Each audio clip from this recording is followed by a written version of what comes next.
Airbus, un symbole européen au milieu d'une forêt de logos de multinationales. Nous sommes dans l'un des nombreux parcs technologiques de Bangalore, dans le sud de l'Inde. L'avionneur a ouvert ce centre de recherche et de développement il y a 4 ans avec 25 ingénieurs. Aujourd'hui, ils sont plus de 200, tous indiens, et leur nombre devrait doubler dans les prochaines années. Le géant de l'aérospatial n'a pas choisi Bangalore par hasard. C'est la Silicon Valley de l'Asie. Et bientôt, c'est ici que se jouera l'aérospatiale de l'Inde. Et Airbus peut jouer un rôle de meneur dans ce développement. C'est donc pour ça qu'on a choisi Bangalore. Bangalore, la Silicon Valley de l'Asie, une histoire qui a commencé il y a 20 ans. Dans les années 90, l'Inde fait sa révolution technologique. Les entreprises étrangères s'implantent, les immeubles poussent et les sociétés indiennes se développent elles aussi. Alors pour former cette matière grise tant convoitée, les autorités ont aussi investi dans l'éducation et chaque année, près de 400 000 ingénieurs sont diplômés.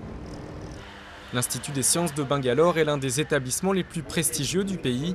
Ici, les multinationales jouent un rôle de premier plan dans la formation et embauchent les étudiants dès leur sortie.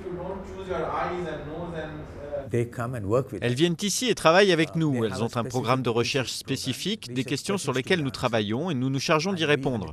Parfois, quand ce sont des programmes de recherche colossaux, certains étudiants vont travailler directement dans ces entreprises et leurs ingénieurs et scientifiques viennent aussi travailler avec nous. C'est un programme de collaboration à grande échelle. Un boom technologique qui profite aussi aux startups indiennes. Longtemps dans l'ombre, faute de moyens de développement, elles se lancent sur un marché jusque-là verrouillé par les géants occidentaux. Cette PME, créée il y a 1 an et demi, a déjà lancé plusieurs modèles de sa tablette électronique pour lire livres et journaux dans 15 langues régionales et étrangères.